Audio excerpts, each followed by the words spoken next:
would break fellowship with God. You just completely dodged the question. Who created Satan? I did not.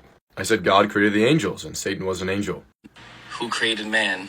I said God. But it does not logically follow that he created sin. You must not listen. They did not know what they were doing. They were clueless, like children. Adam and Eve were not children. They were rational adults, and God told them exactly what would happen if they ate of the tree. God is not responsible for their choice. Same way, it doesn't make any sense to say that God created sin. This is also just a kind of dumb analogy, I'm not gonna lie. My analogy was, I created a new car, and then I gave it to you, and you destroyed it. It wouldn't make sense to say I created a destroyed car. Let's hear how it's dumb.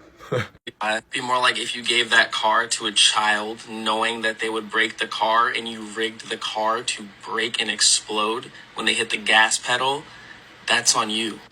This is a dumb analogy. Adam and Eve were not children, and God's foreknowing does not mean that he caused it. And there was no rigging of the gas pedal. Adam and Eve chose that of their own free will. There's no causal relationship between God's foreknowledge and our action. Again, it does.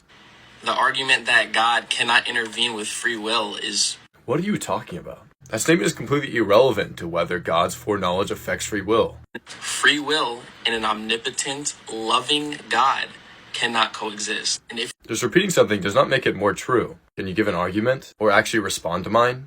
God is omnipotent, all-knowing, then he is evil. He's an evil being. He's a manipulative... Prove it.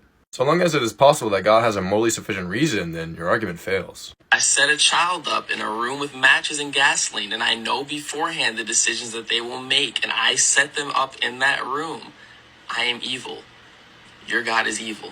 Again, Adam and Eve weren't clueless. They knew exactly what would happen if they touched the matches. And the reason it is set up is for the greater good of free choice. For example, it would be wrong for me to program you to grow up to love me. So God gives us free will, not freedom from consequence. I've made hundreds of response videos, and you're among the easiest intellectually. Maybe take a break and read a book or something.